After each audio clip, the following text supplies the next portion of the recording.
Thank you again for your patience. I'm Vicky McDonald, State Librarian and CEO of your State Library. And on behalf of my colleagues, I would like to welcome you to the State Library of Queensland this evening for our first Queenslanders in Conversation for 2018. Welcome also to our online viewers on Facebook Live and via the live stream on our State Library of Queensland website. But let me begin by acknowledging the traditional owners of this land and pay respects to their ancestors who came before them and to their ancestors past, present and future.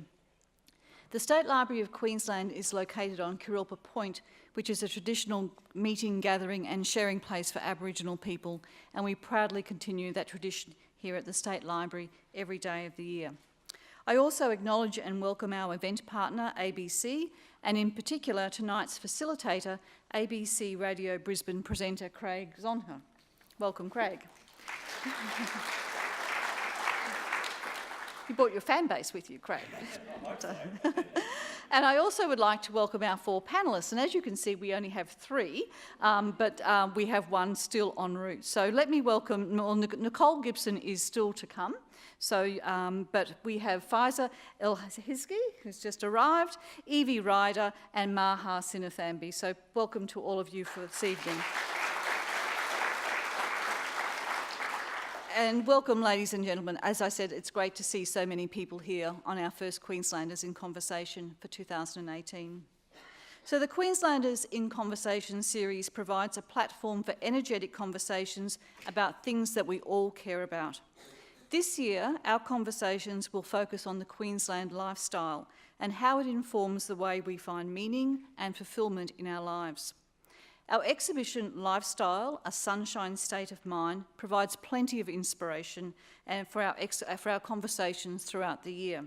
And some of you have already had a sneak peek at the exhibition in the SLQ Gallery during our popular tour this evening, which was booked out. But we do encourage you all to come back and explore the exhibition at your leisure. Our lifestyle exhibition is beautifully curated, immersive experience that explores Queensland's sensibility, our hopes and our dreams, our quirks and our connections to one another and the places we live. People everywhere seek meaning in their everyday lives. And in Queensland, a fulfilling life can often be influenced by geography and weather. But we cannot be reduced to a collection of stereotypes and idiosyncrasies, beaches, sunshines, pineapples, although I cannot guarantee that there's no pineapples in the exhibition. But at the State Library, we seek to inspire possibilities through knowledge, stories and creativity. The lifestyle exhibition reflects the depth and diversity of our experience as Queenslanders. The way we live and play is explored through State Library's rare and restricted collection items, contemporary stories and some hands-on activities as well. I'd really like to acknowledge my SLQ colleagues who've worked on the exhibition. It certainly showcases the diversity and depth of our collections and tells the stories of Queenslanders. And I think you'll be really surprised at the diversity of our collections that we actually have on display in the exhibition. Throughout 2018, the Queenslanders in Conversation series will challenge stereotypes, explore the unspoken, enable storytelling, and celebrate the diversity of perspectives, traditions and cultures that make our state what it is today. I was a Sydney-sider for 4 years until 2016 when I returned to the State Library. And during my time in Sydney, I had frequent visits back to Brisbane, and one of the things that really struck me each time I came back to Brisbane was really how friendly Queenslanders are, and we are different. And one of my Sydney colleagues actually came up to the State Library of Queensland while I was working with her in Sydney. And when she came back to me, one of her observations was that she was really surprised everybody said hello to her. She just wasn't used to it as someone who'd spent all their lives in Sydney. So I think that really is the influence of the Queensland lifestyle. So tonight we will hear stories from a panel of highly regarded Queenslanders on what brings them purpose. They will discuss the challenges and opportunities that they have faced in creating meaningful and sustainable lives. We will explore the impact our work, relationships and the ability to connect to people and place have on creating purpose in our lives. As with everything we do here at the State Library, Queenslanders in Conversation is better and richer when you participate. So we do encourage you to join in the conversation and share your stories and insights and questions online using the hashtag SLQConvo, so CONVO. So audience members will be given an opportunity to ask questions later in the evening. So please raise your hand and one of the staff will come to you with one of our roving mics. If you would like to explore any of the information on State Library's events or exhibitions, please have a chat to one of our staff here this evening or visit our website as well. And just a reminder, this conversation is being recorded and live streamed, so we've locked the front doors. If you do need to leave, if you could go through the doors at the rear of the auditorium. Now, I think Nicole has arrived, so welcome, Nicole. It's fantastic to have you here. So we are really proud to be partnering with the ABC for tonight's Queenslanders in Conversation talk, and I'm now pleased to hand over the mic to our facilitator, Craig Zonca. So welcome, Craig. Thank you. Ladies and gentlemen, good evening. It is a real pleasure to be here tonight, and I love energetic discussions. And tonight, well, just wait until you hear from the panel, because they will inspire you. There is no two ways about that. And I want to start by asking you, what word would you use to describe Queensland? Yell it out for me if you can. What word would you use to describe Queensland? Sunshine, hot, yes. Anything else? Yes, humid as well. Yeah, so lots of weather-related terms. I'm picking that up. Some of our panellists might use traffic congestion as well after a tough ride in. But we asked this question on air the other day, and some of the other words that we used were things like bright, optimistic. I used glorious because that's how I see Queensland. There was beach, vibrant, relaxed, optimistic, friendly, welcoming, livable, and also evolving, because we are changing, and changing quite dramatically. Tonight is really about expanding on how we see life here in the Sunshine State, how we find this thing called purpose in paradise. It will make you think a little differently about the place you live, and I hope inspire you to find what is truly meaningful to you. So that means, yes, we will get a little philosophical over the evening. So maybe you had a glass of red wine before you came in. That always helps that philosophical discussion, I find. We have a great panel who will prove to you that Queensland is about much more than sunshine, than humidity, than hot weather, than beaches, than pineapples, barbecues, and all those things that we know and love. They have stories of triumph, of challenge, and also of the great good that they seek to do, of the community that they wish for us, because I think it's fair to say that the people you're about to meet are masters in the art of dreaming big. So let's meet our panellists this evening. In the first chair, to my right, can I please welcome Faiza El-Higzi. Faiza, come on up.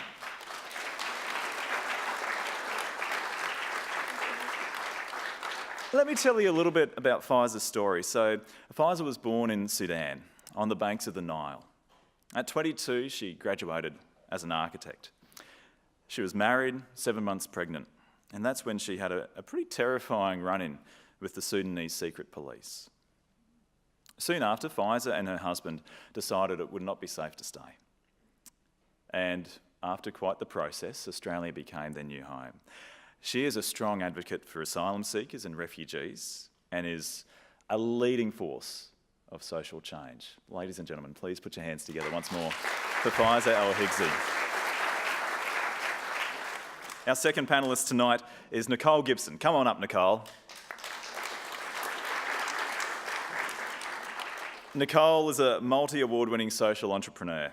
She's described as an unstoppable messenger of love and human potential. I love that phrase, an unstoppable force. At 20, she was a finalist for the Young Australian of the Year. She's listed as one of the country's top 100 most influential women and is currently the chief executive of the Rogue and Rouge Foundation and Startup Apprentice. Ladies and gentlemen, your hands together for Nicole Gibson.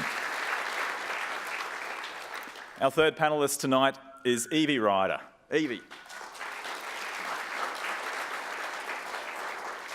Evie is a passionate social worker, filmmaker and community advocate.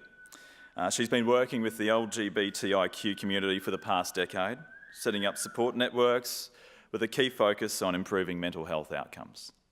Evie is a founding member of the Lesbian Health Action Group and Many Genders One Voice, which is a diverse group promoting healthy communities. And she's also a professional skateboard coach. Evie Ryder, ladies and gentlemen. And our final panellist this evening is Maha Sinnathamby. Maha.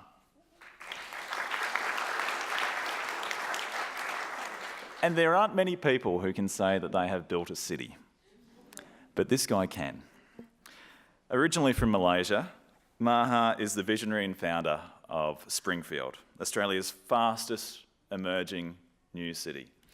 I was away from Brisbane from when I was here for uni in the early 2000s until about 5 years ago.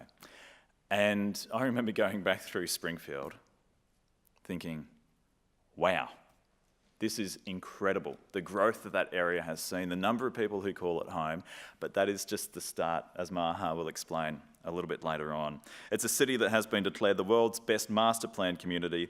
He is the chairman of the Springfield Land Corporation, Maha Sinnathamby. Put your hands together. So, as I deftly switch to the radio microphone, ladies and gentlemen, there will be some question and answers a little bit later on, but you can also take part in the conversation if you have a smartphone and you're on Twitter using the hashtag SLDConvo. We're streaming around the world tonight on Facebook Live. Hello. Turn around and give the camera a bit of a wave if you like, ladies and gentlemen. Hello to the world from Brisbane and the State Library of Queensland. And you can also listen back and find more of tonight's conversation and all of the other Queenslanders in Conversation series on the SLQ website, so slq.qld.gov.au. But Pfizer, since you're sitting beside me, I'm going to start off with you. I think we might start by hearing a little of everyone's stories and then delve into some of those philosophical questions of happiness versus meaning in life and those sorts of things. But Pfizer, you had to leave your homeland to arrive in Australia and come to Queensland. What did you first think when you arrived? Okay, I have to bring it closer here. Yeah, look, first I just want to start by acknowledging the traditional owners of the land that we meet here, because that's incredibly important. And I want to thank you for making the time to come here and hear our stories. I think that's again, incredibly generous of you to be around here and to have so many people. So thank you for coming. And we'll make sure that you're entertained. That could be just your story alone, Pfizer. So what was the question again? See, this is going to be a long conversation, isn't it? Absolutely. What time are we supposed to finish tonight? No, when you first arrived, came to Queensland, what did you think of the place? I have this image in my mind because I come from Sudan, and for those of you who has an understanding of geography, Sudan is desert. Like I was born in the Sahara Desert, where for a plant to grow, you have to nurture it, you have to love it, you have to water it on a daily basis. And if you forget for a couple of days, it dies on you. So I'm not used to having green around me. So I came in the 1990s, around the time when there was a drought. So we had a friend picking us up from the airport and driving us, and he was talking about the drought, and I'm looking around. And it was green, and he was whinging about the drought. And I'm like, God, these people have no idea what they're talking about. Drought, they have not seen what a country looks like.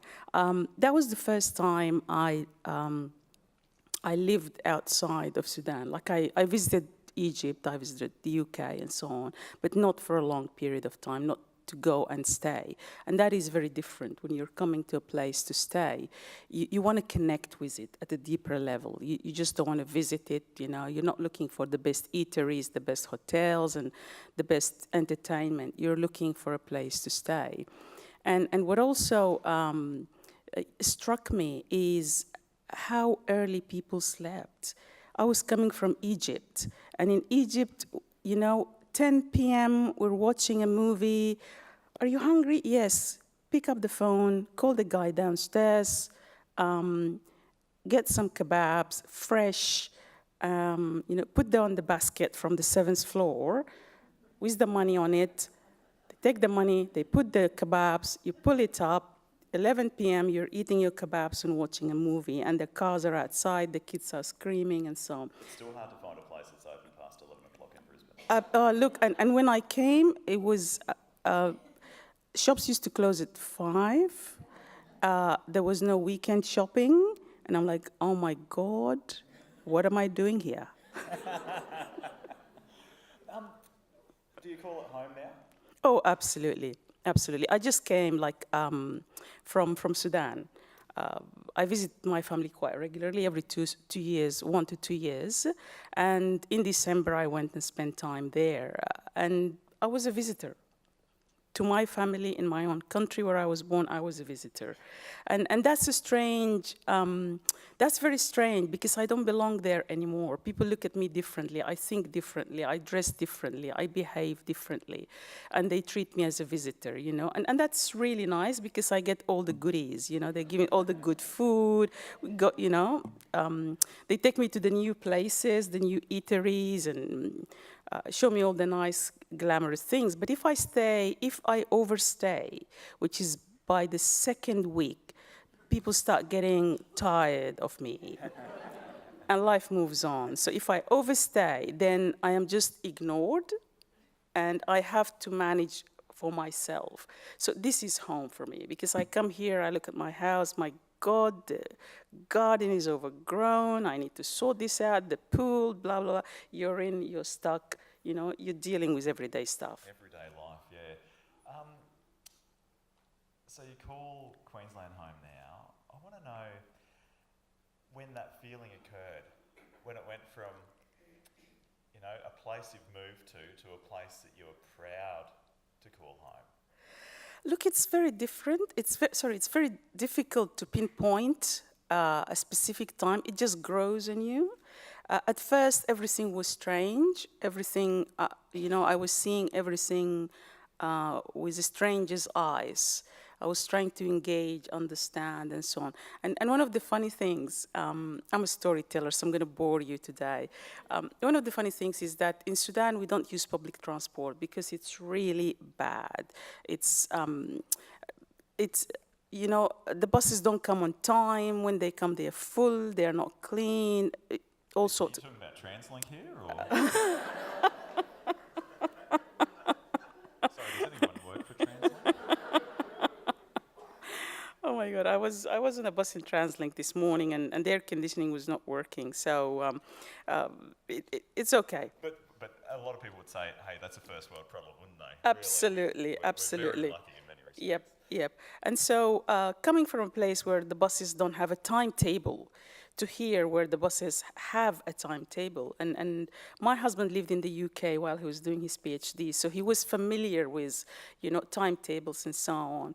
And like the first week we came, we didn't have a car, so we used to go shopping, taking the bus to go shopping.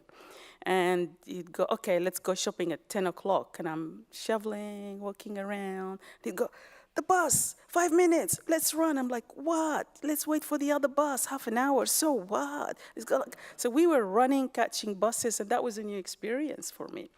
And so it took me a couple of years to get used to all these new experiences and learn how the system works. But once I think you get used to the system, then you start belonging and you start complaining about the air conditioning in the bus. Yes, Fruits are not ripe, stuff like that. Just give the fruit a couple of days, they'll be fine. Absolutely. Avocados. The first time I bought an avocado, I didn't know what to do with it. Stayed there, I threw it. I had to ask the neighbors. There was no internet at the time, so I could ask Google, what do you do with an avocado? So life's good. Back in the time when we knew our neighbours, that's another talking point, perhaps. Maha, I want to come to you because you also came to Queensland in about 1980, wasn't it? What was the catalyst for your move to Queensland at the time? Craig, I came here as a student at the age of 17, and I did my civil engineering at the University of New South Wales. And after finishing the course, I worked here for a year and went back and worked with the World Bank for about 6 years. Then came back. It was my choice to return to this country. I could have gone to Canada, I could have gone to elsewhere, but I said, this is where I want to come. I knew I really enjoyed my stay as a student. I had a hell of a lot of fun and managed to get my degree in the end. But it was my choice that I was going to call this my home. And I'm so proud I did.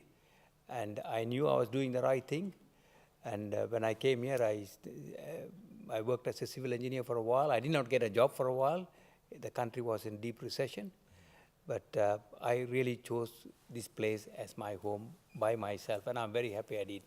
You had been living in Perth before moving across to Queensland. Yes. And working over there. And I want to just explore that because we know you as this visionary founder of the Springfield Land Corporation and how Springfield has become. But it's potentially the learnings out of your experience in Western Australia and WA that cemented your drive and determination to succeed and achieve here in the East.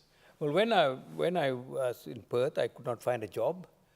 The country was in deep recession because the biggest mining boom this country has had came to a disaster. And there was a very high rate of unemployment. Professionals were virtually walking in the streets. And I said to myself, I'm not going to do anything but try and fight it out for myself. I rang the Commonwealth Unemployment Service, and they said, go and join the dole queue. You've got a wife and 3 kids. Go and join the dole queue. And I said, I reluctantly went up to the dole queue. In front of me were 30 individuals in shorts and thongs waiting for the queue to collect their dole. I was there for about 5 to 8 minutes. I looked around and I said, I don't belong here.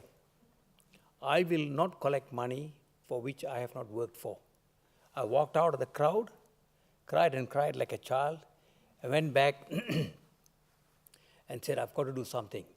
I could have gone back to the job. The job was still there where I left. But I said, I've burnt my boats. This is the home, and I'm going to make it. And there started a story, and I met a Swedish migrant. And I said, what are you doing? He said, nothing. But he said, I've got this great idea. This is a ruler. I've got a ruler. The library has taken it up from me. This is a ruler which is metric on one side and imperial on the other side. We can make a fortune in trying to sell it. So we went from one door to the other, one hardware store to the other hardware store, trying to sell that. How many did you sell? After about 3 months, I sold 13 rulers. And I went back to my wife, and I said, I've conquered the world. And she said, what have you done? I said, I've sold 13 rulers. And she said, have you made any money? I said, no. But just watch the space. It'll happen. So that's the early beginnings. You came across to Brisbane. You saw that piece of land at Springfield, in about 1992, I think you made that purchase. How did you see a city on that piece of land? Well, Craig, I think when this land came on the market, it was there for 9 months. I had no money. I had no money. And fortunately, it was not selling. I kept on following it in the weekend papers. And one day I rang the agent after about 9 months, and I said to him, what's happening? He said, nothing is happening. So I said, well, that's it. So I made a move on it. The vendors did not want to deal with me. They knew I had no money. So I had to have a financial partner, and he fronted for me, and we contracted the land. And I can say this, there is no 7,000 acres so close to a capital city anywhere in this country, outside Perth, Melbourne, Adelaide, or Sydney. And when you see that land, you have to say to yourself, am I going to exploit this land to its highest and best potential? And that was a challenge. It was in an area that, those of you who live in the Ipswich area, you would know this. It was in an area that was part of Ipswich. It was an area that was socially and economically very depressed, high unemployment, high crime rate, and there were no other facilities other than a state prison and a mental asylum, and all of you will know that. And they said, why would all the major companies who could have bought it with petty cash, they said, we've got enough problems, why are we buying into more problems? Well, we moved on it, we contracted the land, we bought it, and the journey began to build a city. How did you feel this week when there's even things like electric buses? And they're quite funny looking electric buses, if you don't mind me saying, Maha. Yeah, that's all right. But running on the streets of Springfield, on this path up to the University of Southern Queensland and the campus that's there. How does that make you feel when you see something great. like that happening in this city that you saw, you had the vision to make it happen, and now it is becoming a reality? I say this to myself, and I say to the audience, there is something in human nature that if you want to do something that is right and legal, and if you have to have the consent of somebody to say yes or no, they will invariably say no, because they have not done it. But if you think it is legal and right, keep on pursuing and pursuing and pursuing and pursuing, because you know it is legal, you know it is right. So we went to the state government and we said we are going to build a city. They really laughed at us. The council did not want to see us. The Minister for Planning was saying, well, he thought he could knock us off by saying, there is no city built in Australia other than Canberra. That's the only one that has got a planning instrument. And if you want to build a new city, you have to have a validating legislation and an act of parliament. Anybody would have walked away. But I said, no, we are going to pursue. And after 5 years, it happened. It went to parliament, and all the 89 hands, then we had 89 parliamentarians, all of them supported it. Never happened in the history of this country. And a city was given birth to. So something you have to take as a message from me. If you want to do something, and if the world says no, but you believe in it, just keep going after it. And in the end of the day, they will give up, you won't. And they will give up. But you're not going to give up. And that's it. It's about that persistence that you speak of. And I'll come back and explore that a little bit further as we talk about happiness versus meaning, because finding that purpose, seeking it out, and taking that leap of faith takes something else entirely as well. But I want to hear from Evie and Nicole. Evie, your story is quite extraordinary over the past decade or so, and you've got a smile on your face now, but you haven't always felt as comfortable as you are now in the skin you have. Just tell us a little bit and share some of your story and what's that journey taken for you. Sure. I guess I was born in New Zealand and grew up in Perth as well, very much drier compared to Queensland. Sailed from Perth and ended up in Port Douglas, and basically at the age of 16 with my family, we all sailed together here in a boat. And how was that? Because anyone who's a teenager has a lot of teenage angst. You're stuck on a boat with your family for 3 months. You learn to really appreciate the open space of the ocean, I think. After, day after day looking at it, it's a really good space to take your mind to when you are with your family for that long. I got a bit seasick as well, so I was quite glad to get back to land. Yeah, it was quite a journey. And so about the age of 16, I did my high school years in Port Douglas and Mosman, and as I finished high school, I found access to the internet and started learning a bit about the feelings I had inside, about how I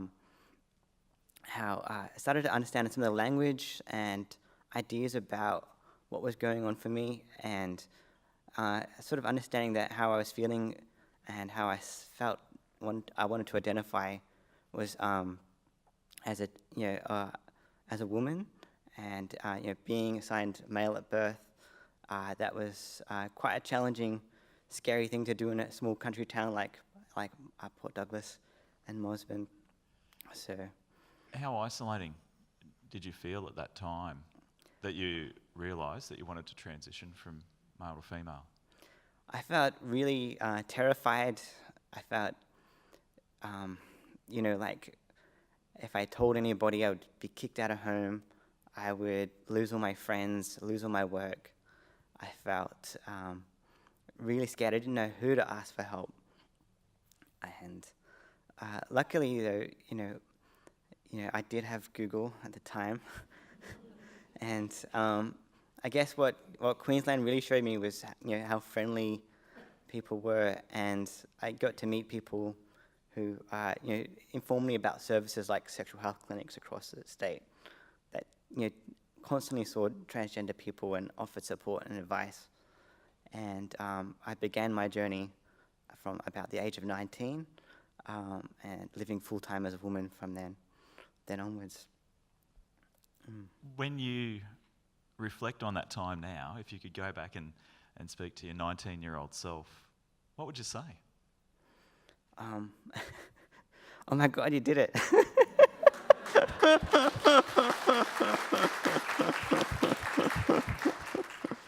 Yeah, I think it was at a point where in my life, I wanted to live a life where I wasn't ashamed of who I was. And I felt like transitioning for me was the only way I could do that. And I felt it was either I take my own life at that time, or I transition and embrace who I was. And I felt that up in Cairns and my family were actually supportive and loving, so I felt like I had a network and a capacity to do that. So I've been very grateful since then. Wow. And you talk about the family support that you had at the time, and now the work that you do is helping others who go through that same transition, or others who are trying to find the courage to become who they are. Yeah, at the time, I was doing a social work degree, and I had to transition through my university degree. And surprisingly, a lot of social workers were quite accepting of me in that space. I was like, "Whew, this is a good degree to be in." It's like, oh, maybe I wasn't really meant for engineering, I guess, but I'll just take it. And I went on to from there, graduating with a diploma in social work, and working for the Queensland AIDS Council for about 7 years, helping promote awareness and health around HIV and AIDS across Queensland. And sort of that enabled me a lot of opportunities to work with the gay, lesbian, transgender community, providing support, starting up health forums and starting up community groups, and getting to work with communities from Toowoomba to Ipswich to Roma to Townsville, all across Queensland, which has been really good. Yeah. The diverse experiences of our panel just show how our state can really be home, and that friendly, welcoming nature that you spoke about, Pfizer and Maha, and that level of support that you needed as well, Evie. Nicole, let's bring you into the conversation, because you're a fierce ambassador for mental health and an unstoppable force. I mentioned that word before because that's how I've seen you described. But a lot of that has been shaped by your experience as a teenager. What were you battling with when you were back at school? Sure. I just first want to just acknowledge the three of you guys. So amazing. I love hearing stories, and the fact I get to be on a panel with you all is awesome. So for me as a teenager, I guess there were difficult years for, my theatre director, I'll put it this way, always used to say many people will be born into difficult circumstances, but you'll always be the chip on your own shoulder. And I experienced that from a really young age. Just feelings of never being good enough and not being lovable, but not necessarily sort of being able to place where that came from. A lot of turbulence, I guess, in some ways. I went to about 10 different schools during my schooling life and grew up between the UK and here, and there was always a lot of transition and change, but I always thought that I really enjoyed that. I guess one of the biggest things for me was really being a very creative thinker and very divergent, and maybe not being able to identify with, I guess, norms around like gender stereotyping or sort of the academic frame of intelligence, and that led me to sort of become very introverted in my own thinking, and that led to a lot of anxiety, and then ultimately left mainstream school at 14 to pursue theatre. But because no one at that point in my life taught me about self-talk and mental health and the fact that you can actually change the dialogue with yourself, which I think is a message that is so simple but really often disregarded. I think if we put a megaphone up to any of the thoughts that any of you guys think, we would all be classified as a little bit crazy. And those thoughts really did get the better of me because I didn't know how to opt out of them, and that led to a really severe eating disorder that sort of confronted me with potentially a very life or death situation at quite a young age. And I was just going to ask then, what was the catalyst that had you think, I can make a change and then I can also help others? You know, I look back and I'm really grateful for those experiences, because being in that amount of pain really helps you understand perspective. I think within pain and suffering is everyone's genius, actually, and you sort of polarize that experience with the understanding of your potential when you endure that pain. And for me, that pain was emotional and physical and psychological for many years when I was anorexic. And the biggest catalyst for me was really coming to the point where, you know, similar to what Evie was saying, do I want to die for this? Or do I actually want to go on to realize my full potential? And there was no middle ground for me at that point. I didn't want the pain to be in vain and what I went through to be in vain. So from there became, you know, I guess a fearlessness that lots of people don't experience because they haven't been confronted with those hard-hitting questions of, you know, to me it's not depressing to say all of us are going to die. That's not a depressing thing. It's actually a really empowering thing to understand that it's not permanent. So why do people hold themselves back? Yeah, but you speak of that fearless nature, but it's really hard to take that leap of courage. For anyone here who, you know, I think at some stage in our lives we all have grand ideas of what we want to achieve or do. That leap of courage that you took, when you look back now at that, sure. How did you come to that realisation, that moment? Is there one particular moment in time? It was a health crisis, ultimately, which, you know, had been compounding for a lot of months by that point, and realising, wow, I actually could, if I continue to buy into these thoughts and feed this disorder, it's going to cost me my life. And realising at that point I wasn't prepared to do that. So the only alternative for me was to be fearless, because the alternative was potentially to lose my life as a teenager.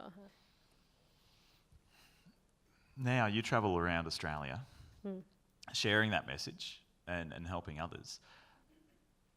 We've come so far in maybe the past 10 years in talking about mental health and opening up that conversation, but it sounds like there's still a long way we have to go.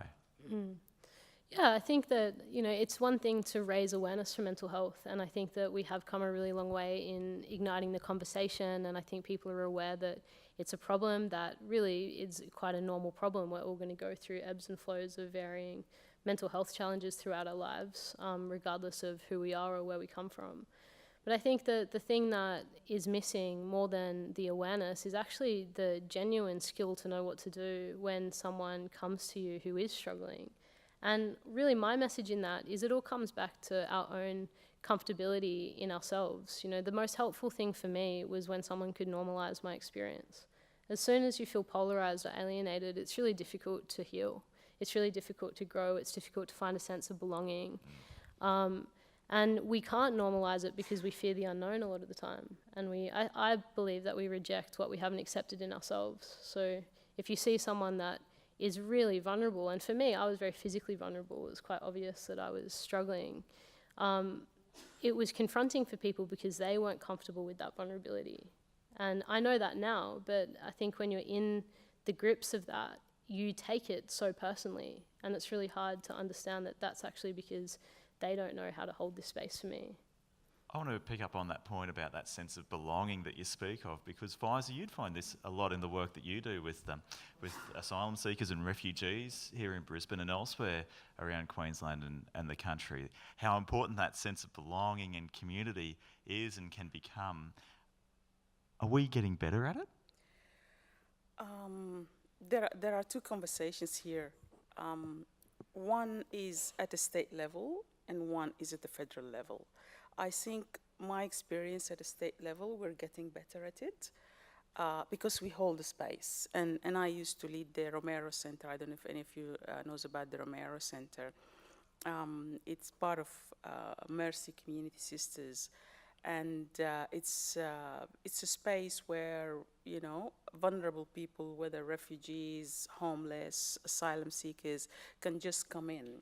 They can have a meal, they can access the internet, they can sit there. We've got access to social workers, to migration agents, you know, just people, volunteers who can sit down, have a chat with you, just normalization, you know, holding the space for people.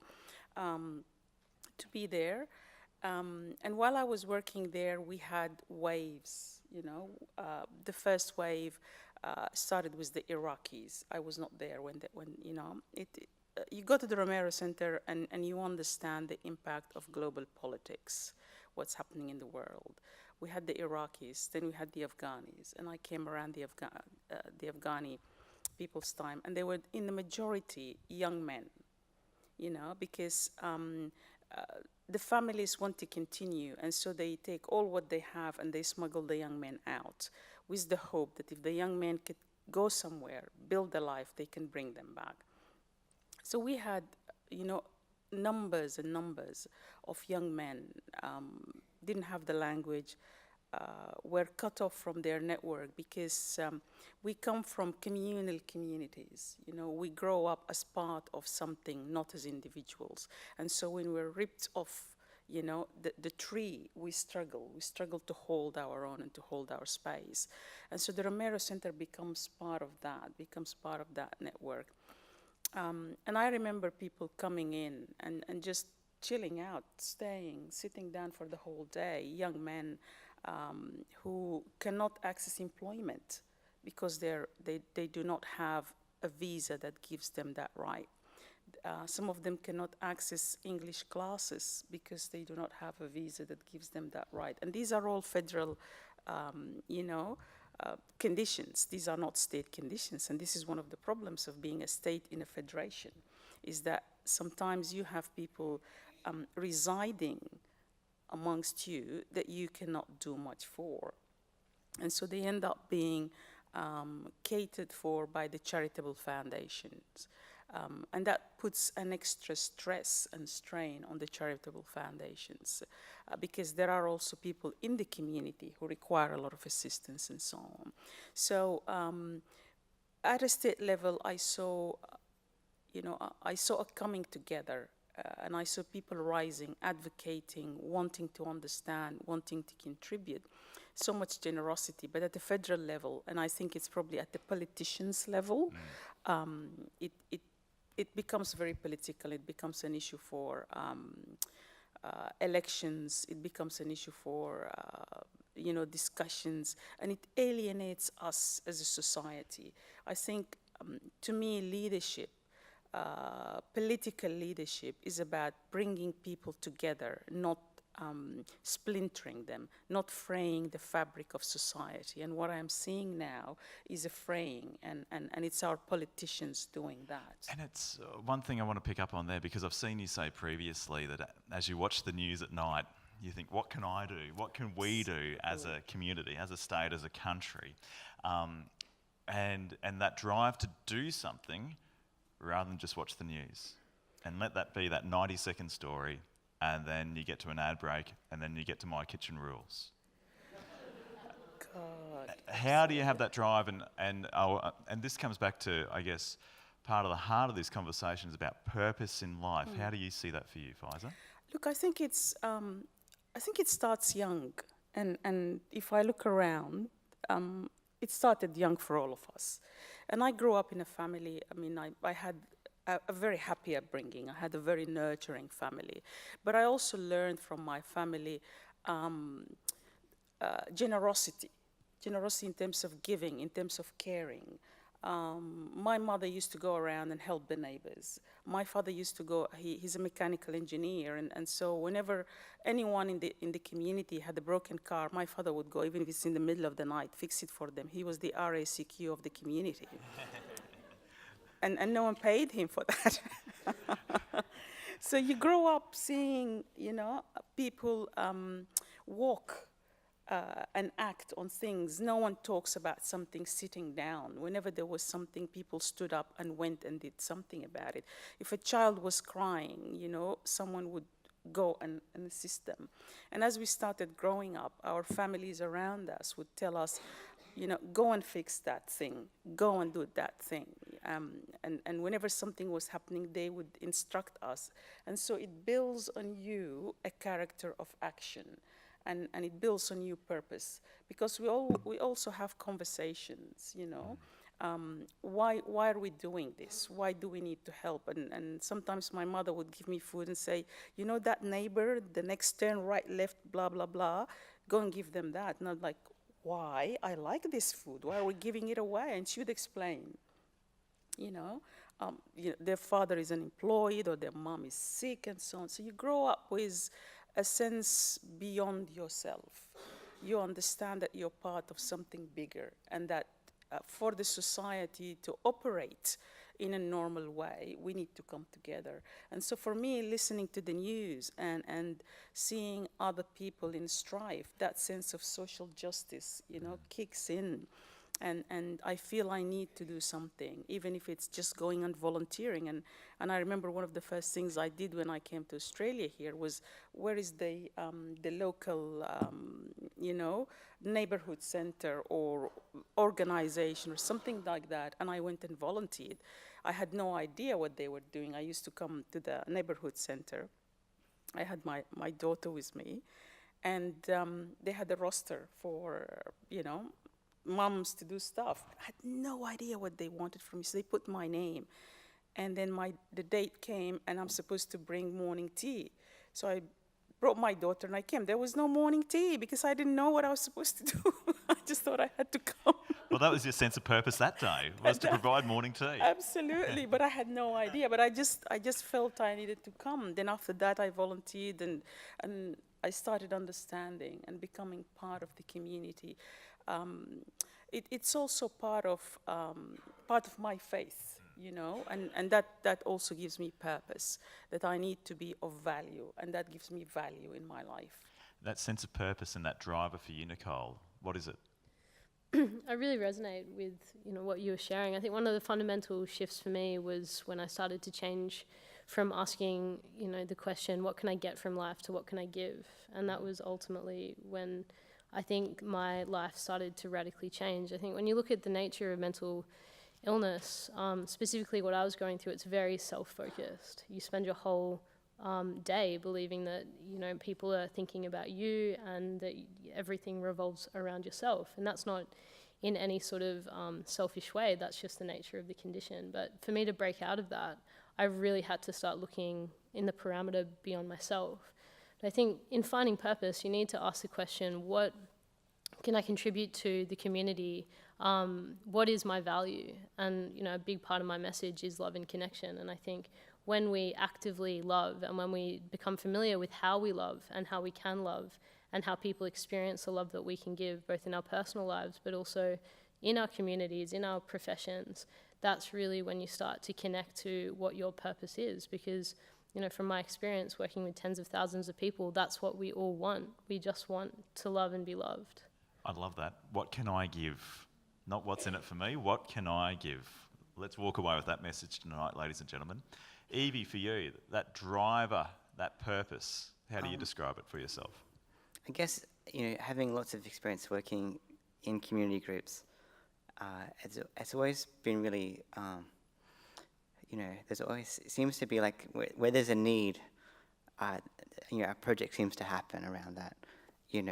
Whether it be, getting more public awareness around transgender health, or currently I'm trying to encourage more women to participate in skateboarding to help build that community up.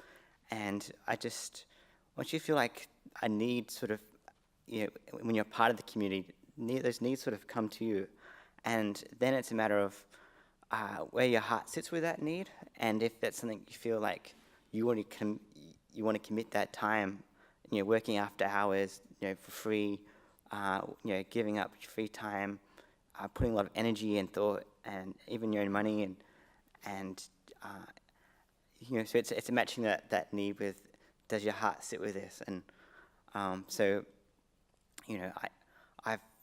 just gone and jumped onto like promoting women's skateboarding because I love skateboarding at the moment, and I think I can do that night and day, So I think it's sort of like, it's almost organic, and it almost feels like the universe moves you into this sort of space where you need to be right now. And it's something that you're passionate about. Yeah. So when you're passionate about it, you can bring people along that journey with you. And, there's always that phrase, if you need something done, you ask a busy person to do it, because they've got that drive to keep going, to keep doing something. And Maha, I'm going to frame the question a little bit differently to you, because you've written a book, and the title of that book is Stop Until You Reach Your... hang on, I've got that wrong. Don't stop until you reach your goal. Stop until the goal is reached. Stop until the goal is reached. Yeah. Have you stopped yet, Maha Sinnathamby? No, I don't have to stop, because if you're enjoying life, if you're enjoying what you're doing, why stop? I enjoy creating a unique city. I enjoy the fact that I'm adding human and social capital in the community that we have got. For example, we've got 15 schools all within 5 minutes of each other. I place a lot of emphasis on education. Education is a currency of the future. Education is the only currency that you can cash anywhere in the world. And education is the only currency that cannot be stolen from the owner. That is what is one of our principal goals of Springfield. 15 schools, Catholic schools, Anglican schools. Incidentally, the Anglican school was voted the best school in the state 3 weeks ago. We got St. Peter's Lutheran College, state schools, public schools, kids all within 5 minutes of each other, 15,000 kids from different schools and their parents mixing and enhancing their lives. The first indigenous school in this country that's working well. I have to give something back to society that has brought me to where I am. I enjoy it. And it is enhancing human and social capital. That's what we are trying to do at Springfield. Where do you get this? The government has, the Premier has said it's a multi-billion-dollar contributor to the Queensland economy. And it's moving at the rate of $700 million per year, and we are committed to enhancing human values. That gives me happiness. So why do you want to stop me? Please let me go. Let me enjoy what I'm doing. And we might open up to a few questions from the audience as well, because we do have to stop at some stage this evening. Maha, these good people have to go home. I've got to wake up at 4 o'clock to do a breakfast program. You wake up before me at 3:30 every morning, so if you want, feel free to come in and host the show for a day and give me a sleep in. But we do have some roving mics as well from Sarah and Emma, so if you'd like to ask any of the panellists a question, please just raise your hand and we'll take those now. To this gentleman right here. Oh, hi. Really interesting to listen to you all, and the idea of connecting and having a higher calling. It's called many different things, all that being important for meaningfulness and purposeful lifestyle in Queensland. I'm just wondering what you feel about social media, especially in recent events, and also reality TV, as influences or detracting from that meaning and that way of purposefully connecting with other people. Like, does it distract you, social media? Does it make kids vulnerable to the latest status updates and how many likes? Is there a danger of social media ruining that connection, ironically, rather than connecting people? Or is it a good connector, social media? Nicole, I'll throw to you first. Token millennial. Well, I think that there's a real danger in villainising social media. This is a question I get asked so much. And I sort of think we need to look at social media no differently to the conversations that we have in real life, because to villainise it, it's not going to it's not going to change the usage of it. So social media also has extremely powerful abilities. You know, there have been whole social movements that have been instigated through social media. You know, the fact that I've been able to grow my business internationally wouldn't be possible if it hadn't been for social media. So I think that there are, of course, you know, there are negatives, definitely. There's a deeper access to comparison, but that deeper access to comparison also translates as a deeper access to connection. And I think, you know, like Evie was saying, if it wasn't for the internet, she couldn't have put a language to some of the things that she was experiencing. I think that there's, you know, maybe something that only a millennial gen will understand, but when you spend hours on Instagram going into different echo chambers and subcultures, you really start to understand that you're not alone in the world, and that the weird things that you like, other people in the world like too. There's a pro to that, but I think it's about, like any language, it's its own language, and that we're still building parameters around what's okay and what's not okay. We know that it's okay. We know that it's not okay to go up to someone and hit them in the face or insult them directly. We don't necessarily understand that online yet, but it's also it's a primitive language. It's only really existed for a short amount of time. So I think education's really the answer in that. We need to educate younger people in particular around etiquette. You know, this is how we can use social media. When I go into schools and I show young people the campaigns that I've run through the power of social media, it inspires them to want to use social media for good and not go home and maybe cyberbully or compare so yeah. If I may, yeah. Look, social media is amazing at a number of levels. At one level, it connects us. You asked about connection. And I connect to my family in Sudan now on a daily basis. While 20 years ago, it cost me $50 to pick up the phone and say hello for 10 minutes. So on a daily basis, like I'm in conversation, I know what they're eating, I know what they're wearing, I know everything, and I'm living with them. So that to me is amazing. My mother can see her grandchildren. You know, all the stuff that we see in the media, advertising, Telstra, blah, blah, blah, it is real, and it is connecting us. The group I grew up with in Sudan, high school, we, as alumni, we're now connected together all over the world. So that again, so the different layers that enriches me as an individual are there, that keep connecting me, because these are the feelers that feed the roots, that keep me who I am, gives me the strength to keep going when things get tough. Social media can get very abrasive, and because there are no faces behind the people who click, it can become very damaging. You know, and we just need to understand that. And as you said, it's still very primitive, and we're working around that. Yeah, and it's about the education around that. We're having that big discussion in Queensland at the moment around cyberbullying. Maha, you've got a little smile on your face. Do you have a Facebook profile? Have I got a what? A Facebook profile. No, I'm just enjoying this. Evie, what about for you? Social media? Yeah, yeah.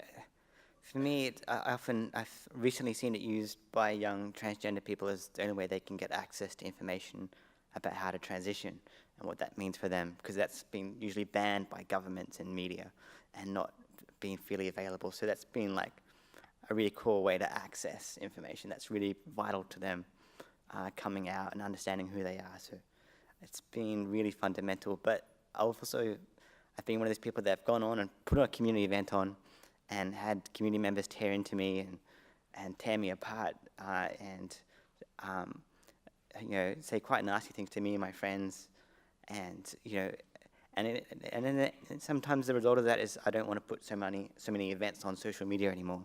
I might find a different way of doing an event, so that can happen as well. I think another important thing is the role social media played in the refugee crisis in Europe. Because well, that was the start of the movement, wasn't it? Absolutely, yeah. Absolutely. And it continued to assist the refugees as they were spreading across Europe. So through social media, they could tell each other, you know, this country is closing its border, then come here. Or, you know, there is a hole in this border, so come and and let's go there. They used Google Maps to find their way. So I think social media, we've got a lot to thank social media for. The amazing ways we find to utilize social media is just incredible. A lot to thank social media for, a lot still to learn about social media and how we treat each other on social media. You know, on a radio program each and every day, people certainly have their say about what we do. Any other questions for the panel this evening? There's one down in the front here and one up the back. Sir, I'll come back to you. I'll go to this lady up the back first. Oh, yeah. My question's most likely for both Evie and Nicole, where you've both described how that your struggle or the big thing that you had to confront is actually probably your strength now. How do you feel when you hear modern parents saying things like, I just want my child to be happy? What advice would you give to somebody parenting? Who wants to take that first? Advice to parents. Ooh, this is a fraught question. Well, Evie? I can't really have kids, so, you know, because that's, you know, when you go down the journey of transitioning, sometimes you lose that option.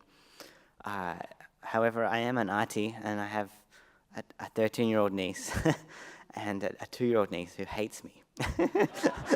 And she tells me to go away every chance she gets. And all I can say is, like, if anything, I just like to think, how can I make sure they get more love than I got growing up, perhaps? So I think of that a lot. And how can I support the parents of my nieces to stay strong and know that they're doing a good job, so that my nieces can grow up in like some stability, and hopefully that does provide like the lessons in life to, you know, grow meaning and happiness. Yeah. Know that they have a loving environment, and happiness is about becoming who they want to be. Nicole, what would you say in response to that question? Well, I've definitely heard worse things come from parents, and I want my child to be happy. So I think there's definitely worse crimes, but I feel I understand your question. And I do think we sensationalize happiness a lot as a community. And part of the way I teach emotional awareness is to see all feelings as just waves in an ocean. You know, they come and go, the good and the bad. And if you can understand that you're not your thoughts and you're not your feelings, you're actually a whole being that is remarkably whole outside of, you know, the experience that you're having, that can sometimes feel overwhelming on either side of the spectrum. I think that if you program that into a young mind, you really give them that resilience that I think a lot of parents desire for their children. Just saying something like, I want them to be happy, it's very subjective. You know, I talk about failure and success and happiness a lot in my work, and I often share the definition in the dictionary of failure and success, failure being a lack of success, and success being the absence of failure. So they're very, very subjective. So I guess to any parents in the audience, really understanding what makes your young person genuinely joyful. Where's their curiosity? Where's their passion? Where do they want to dedicate those hours and hours and hours to getting really, really good at something? And even if it goes against your idea of what you think they should be doing, to let them follow that curiosity is a very, I think, a remarkable gift that any parent can give to their young person that will ultimately reside in feelings of fulfillment. And I think that that's even greater than being happy all the time. Genuine joyfulness. I really like that. This gentleman down the front in the middle had a question as well. And we might have to make this our last question for this evening, ladies and gentlemen. Thank you. I've heard very positive output here. And so I'd like to hear advice on what you think society, particularly say in Queensland, particularly in Brisbane, what can the society try doing to overcome anger management? There just seems to be, to overcome anger and bring in anger management, because we hear on the news, et cetera, of people driving along the road and attacking each other, or in parties coming out and attacking each other. What do you see that we should be moving towards to deal with this problem? Yeah, an angry society. Yeah, we get that with talkback callers every morning on ABC Radio Brisbane as well. Get off the road. Yeah, don't drive in Walk. Southeast Take a Queensland. walk. But on a serious point, Maha, I'll start with you if you don't mind. There is a lot of bad news. We hear stories of, 13 men bashing up a bloke on the M1 last weekend, which just shocks you to the core. And every morning we wake up to some pretty terrible news that's in our own neighbourhood in Queensland. How do you think we change that discussion and turn society into a more positive environment? I think a very, very strong part of it is we got to get them when they're young. I spoke to a director of prisons once. He was sitting next to me, and I asked him, what is that one thing that lands a person in prison? This comes back to some anger part. It all starts with anger. And I thought he would ramble on for 20 minutes, but his immediate answer was, they can't read or write. That's what lands a person in prison. That's what brings anger. And that's what, when they get disassociated with society, they become violent because they're not connected to a peaceful society. And somehow we've got to catch them at the cradle, and we've got to educate these children. We owe it to the children to educate them. That's why I say education is very important, the way Springfield is developing. And it's a lack of education that brings these type of people in society. And that's a cure. And that's what we are doing. We are driving education very hard. Education is key. Evie, for you, how do we get away from being an angry society? Well, how I deal with my anger is I go skateboarding. More skateboards. Let's be like Oprah. But, Skateboards for you, and for you, and for you. Everyone look under the seat. On a serious note, I guess I think of the things that would make me angry, and some of that is a sense of powerlessness, a sense of not being heard, being dismissed, Yes. Not respected, being discriminated against, being misunderstood, and not having a space to learn about how to deal with some of that stuff, having those feelings, not having someone to talk to work through that anger. I think it's about ideally challenging some of that stuff, and building a community that sort of is open to taking some of those barriers down.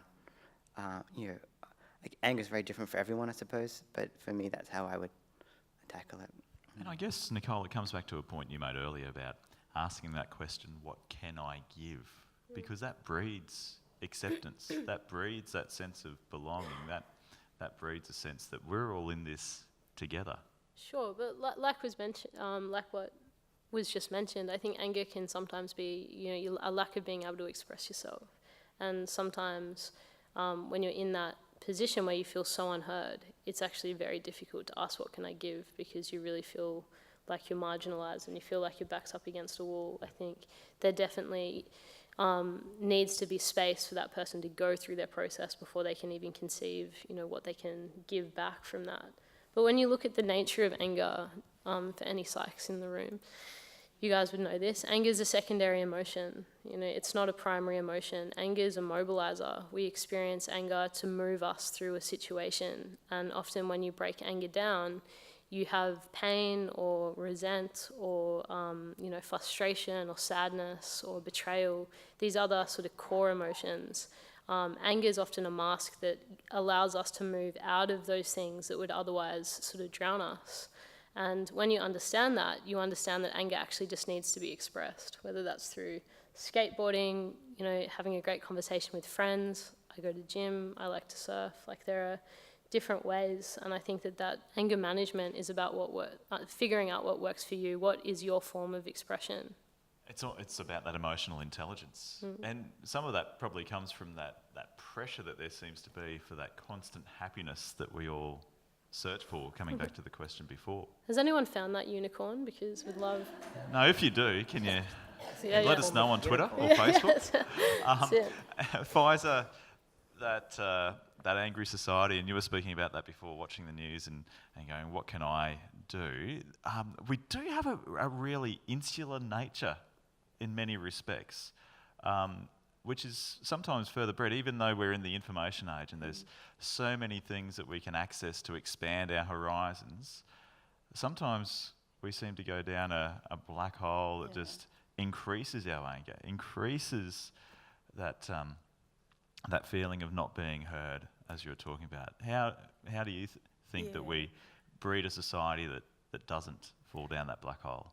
I look at it from probably three perspectives, and the one that's already been explained about anger as the negative space that we inhabit, that we need to come out of it. But also I look at it as anger in the positive space, where we have a sense of entitlement, and you know, because that person should not be in front of me, I should be there, and so I get angry and I grab what you know, that sense of entitlement. This country belongs to, you know, white people. Refugees are not welcome here. Ethnic communities are not welcome here. That sort of talk that we hear breeds anger because we have a sense of entitlement that does not allow others. It's mine, I don't want to share it. And somehow we bring our children, coming back to education and young people, we bring up our children where everything is mine, my toys, my room, my space. Don't touch it, don't deal with it, don't interfere with it because it is mine. And so we are afraid of opening that space and allowing air and others in. So we need to probably bring ourselves down, ground ourselves when we start getting that swelling and feeling I am entitled to this more than you. We need to calm ourselves and you know, bring it down. The third space for me is probably about the leadership. And I always come and hammer back at the political leadership that sometimes fans these fires that allow us to splinter from each other and gives us permission, you know, to feel entitled. I think that is very problematic. I was looking at statistics earlier today, and it's pretty scary because like Queensland population is growing. We all know that. It's almost by 2% every year. And the youngest population is actually the indigenous population. The average age of the indigenous population, especially in Cherbourg, is around 25 years. That is very problematic when we start thinking about the future of this country, because the majority of the people in prisons are young indigenous people. You know, generally as a society, there are two groups that I'm worried about. You know, there is an increase of women in the age of 65 to 69. So we're aging, and as a society, we're not doing much there to support ourselves. And so, you know, when this group starts aging, then and they do not find what they're expecting, there will be anger. They will be angry, their families will be angry.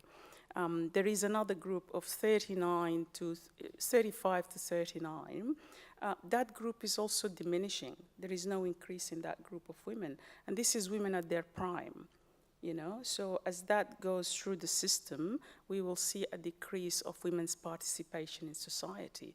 That will have an impact on all of us as a society. So I think we really need to go beyond ourselves and think deeper about what we're entitled to, where the negative space is, and what can we do. And sometimes it's about talking about these things and making people think about them, so that when you're going home, you're not breaking the speed limit because you want to get home faster than the smooth car in front of you. And I would love to have a smooth car. But on that journey home, you can all think about, what can I do? What can I do tomorrow and the day after that, and spread that message? Because if we can start that positivity out of this room, well, it's certainly something that we can walk away with from this evening. Ladies and gentlemen, would you please put your hands together for your panel tonight? Maha, Evie, Nicole and Faza. I hope you have found it as inspiring as I have. You'll be able to look back at it and share this link with your friends and family as well through the State Library of Queensland Facebook page and also through their website slq.qld.gov.au. Queenslanders in Conversation, back in a little while, looking at mega events and the legacy that they leave, which is very timely given that the Commonwealth Games are 34 days away. Just remember that off the top of my head. And make sure you tune into Breakfast with me, Craig Zonca and Rebecca Livingston, tomorrow morning from 6:15 on ABC Radio Brisbane. Thank you very much.